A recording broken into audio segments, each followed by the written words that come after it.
여러분, 기독교 역사가 이제 새로운 전환점에 와 있습니다. 그러니까 예수님 가시고 나서 313년까지 기독교 역사는 일방적으로 로마 황제에서 핍박을 받는 종말적인 선교의 단체였습니다. 곧 예수님 오실 걸 생각했기 때문에 결혼도 하지 않고 직장 생활도 하지 않고 오직 복음 전하는데 로마 제국을 변화시킨 거 아시죠? 313년 기독교가 이제 공인화되고 나서 기독교는 쉽게 말해서 유럽 대국의 독점적인 종교가 됩니다. 그래서 기독교 국가의 도움을 받아서 사실 기독교가 유럽을 복음화한 겁니다. 말하자면 카톨릭은 철저하게 정책 선교를 하는 겁니다. 황제가 개종을 하게 되면 다 국민이 개종하는 방식을 쓴 거죠. 이게 카톨릭도 마찬가지고 로마 정교회도 마찬가지입니다. 근데 그 패러다임이 종교 개혁을 하면서 바뀌게 됩니다. 그건 뭐냐? 이제는 국가와 자본주의가 도와주게 된 겁니다.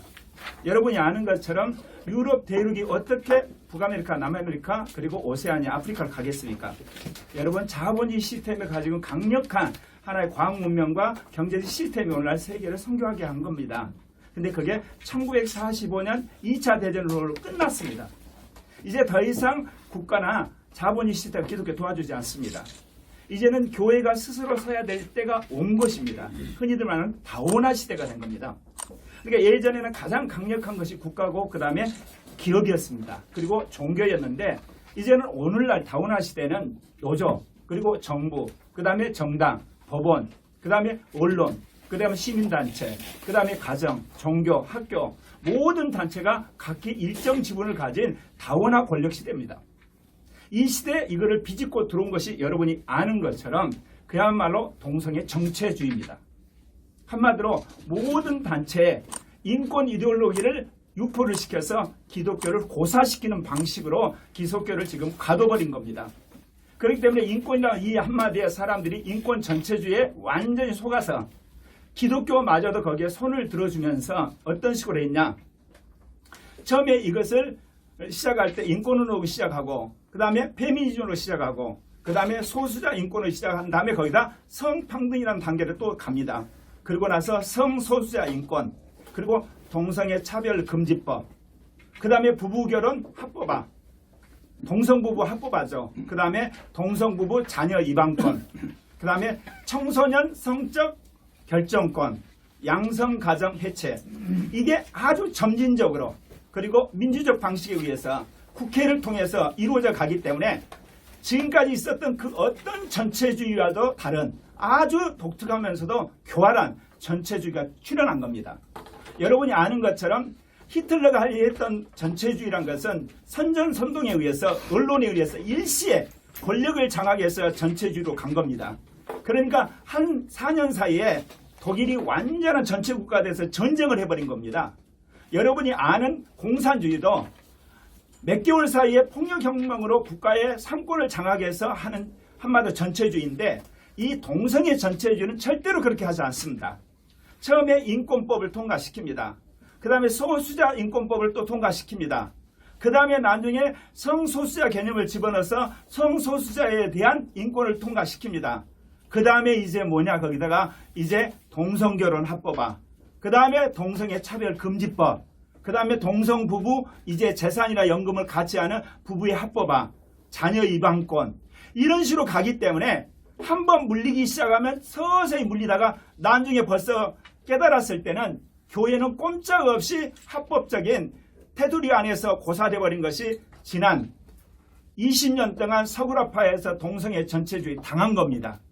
근데 하나님의 은혜로 한국 교회는 이거를 서구교회의 소식을 통해서 알아버린 겁니다. 오늘 그 앞에서 발정하신 그 김영길 대표님 말씀했지만 우리나라는 동성애 1단계, 동성애 전체주의 1단계에 들어와 있습니다.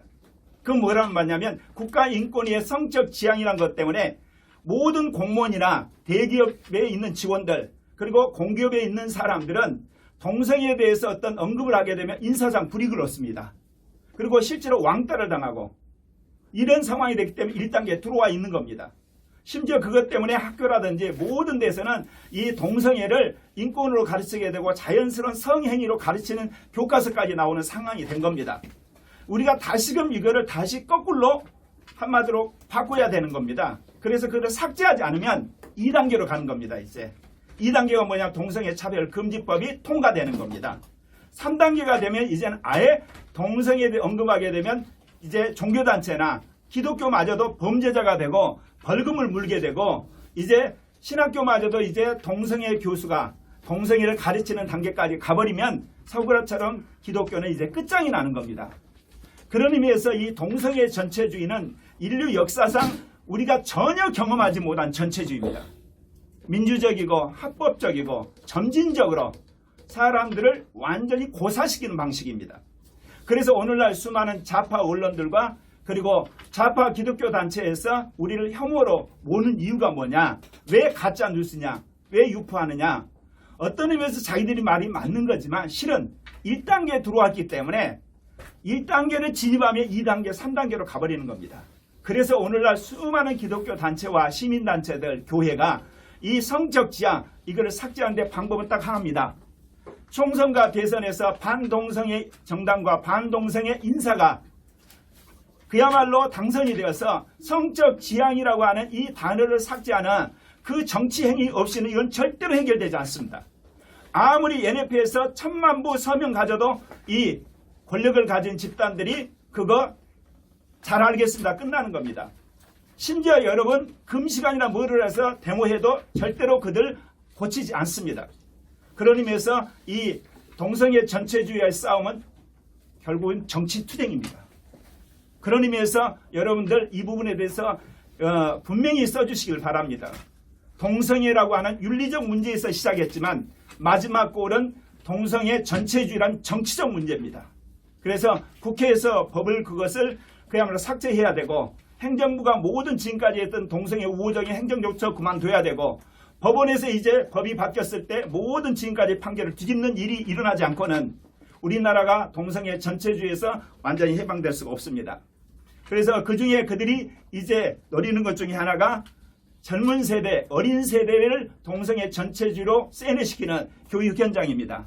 그래서 이미 교과서는 그렇게 되어 가 있고 중고등부는 어린아이까지는 대학마저도 이제 그렇게 하려고 하는 것이 숭실대 그리고 한남대, 총신대에서 인사원칙을 바꾸게 하는 겁니다.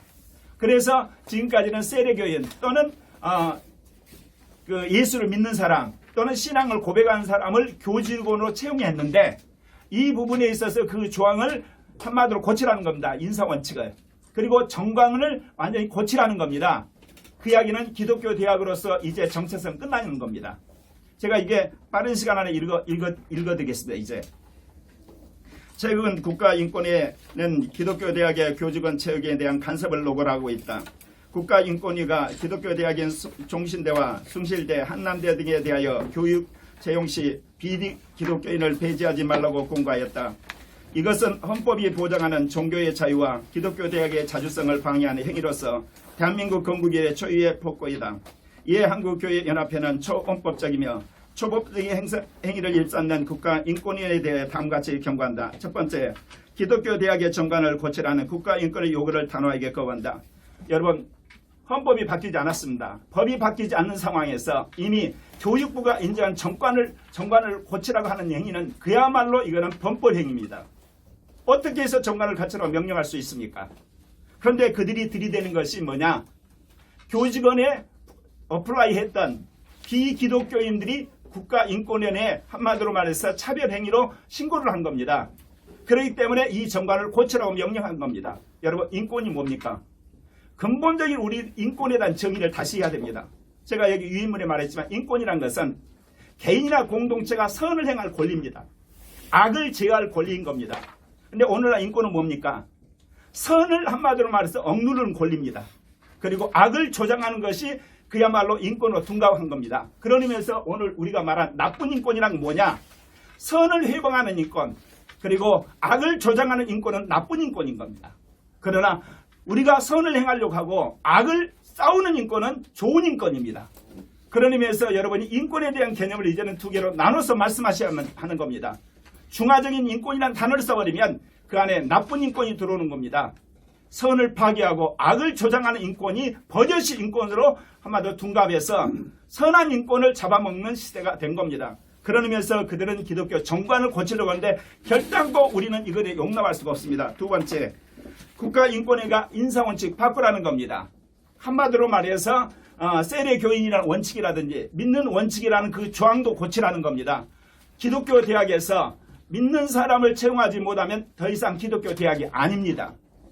뭐라고 이야기를 하냐, 국가인권위는 이사진이나 중요한 전공 과목에 관한 교수들만 믿는 자로 하고 직접적으로 기독교 관계없는 과는 하지 말라고 그러는데, 여러분, 기독교 대학 안에서 모든 것이 팀워크로 함께 영적인 교통 안에서 예배를 드리고 같이 공부를 하고 성경 공부를 하고 협력하고 그런 하나의 영적인 팀워크로 이루어지는데, 거기에 불교인이 들어오게 되고 이슬람 교인이 들어오고 무교인이 들어오고 동성애자가 들어와서 과연 그 팀워크가 이루어집니까? 그런데 불구하고 인사원칙 바꾸라는 겁니다. 이것은 그야말로 헌법이 이야기하는 종교의 자유를 그야말로 훼손한 건 세 번째.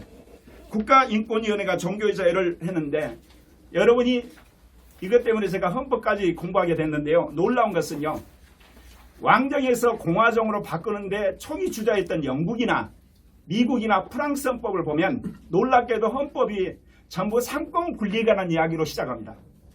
거의. 왜 그러냐? 왕권에서 어떻게 하면 상권으로 가느냐. 그래서 기본 권리와 의무 조항은 사실 굉장히 약합니다. 그런데 공화정이 정착된 이후에 헌법이 만들어진 독일이나 일본, 한국의 헌법을 보면요, 권리와 의무 조항이 굉장히 많습니다. 실제로 여러분이 우리 헌법을 보면 굉장히 우리 헌법이 잘 되어 있습니다. 말하자면 우리 헌법 가운데 뭐냐면 여러 가지 자유를 이야기하거든요. 직업 선택의 자유, 주거의 자유, 그 다음에 우리가 말한 종교의 자유, 양심의 자유, 예술의 자유를 이야기해요. 그게 아브라함 카이프가 말하는 영역주권입니다. 이것은 헌법에서 규정했기 때문에 하위 법령이 절대로 침범할 수가 없는 겁니다.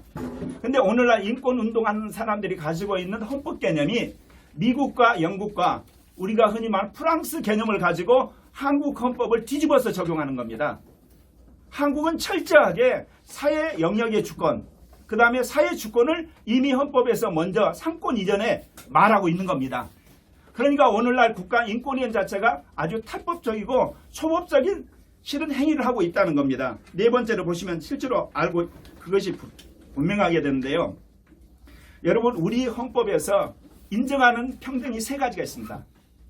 선거의 평등, 그 다음에 또 하나 평등, 양성평등, 또 하나가 뭐냐? 법률에서 평등입니다. 나머지 평등은 헌법에 나오지 않습니다.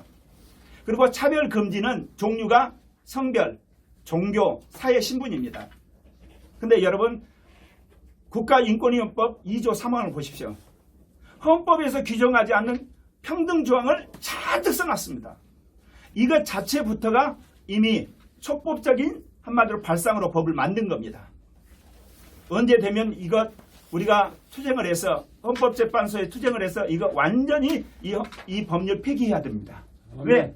헌법은 세 가지 평등만 이야기했는데 임의적으로 이 평등 조항을 확대시켜서 그것을 가지고 옥죄고 있는 겁니다. 또 하나, 여러분이 국가인권위원회법 제1조 인권이란 조항을 보시게 되면 정의가 없습니다. 인권의 정의가 없습니다. 헌법과 법률과 국제조약에 의거한다, 그렇게 나와 있습니다. 그러니까 자의적으로 인권을 정의해놓고 그렇게 집행을 하고 그거 가지고 제재를 하는 완전히 입법, 사법, 행정위의 촉법적인 인권위원회 존립 근거입니다. 실제로 그거는 뭐를 통해서 알 수 있냐면 마지막 제가 읽어드리겠습니다.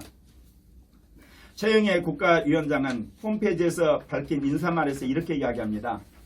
기가 막힌 이야기입니다. 입법, 사법, 행정에서 완전히 독립된 기관으로서 우리 사회 모든 분야에서 인권 침해를 감시하고 사회적 약자와 소수자의 목소리를 대변하는 것. 여러분, 어떤 우리 헌법 조항에서 국가인권위원회가 입법, 사법, 행정에 독립된 기관으로 허락을 했습니까? 이렇게 국가인권위원 자체가 인권 독재의 발상을 하고 있다는 겁니다. 근데 이거를 국회의원들도 그리고 대통령도 장차관들도 심지어 법원의 판사들도 모릅니다. 완전히 인권 이데올로기에 사로잡혀가지고 직관적으로 재판하고 직관적으로 집행하고 있고 직관적으로 이것을 사용하고 있는 겁니다. 언론들도. 헌법에 근거하지 않는 국가인권위헌법. 그야말로 조법적인 사고를 가지고 있는 국가인권위원회 위원장의 사고방식, 근본적으로 기독교가 나서서 시민단체가 나서서 국가인권위원회법 폐기운동에 돌입해야 된다고 저는 생각합니다. 감사합니다.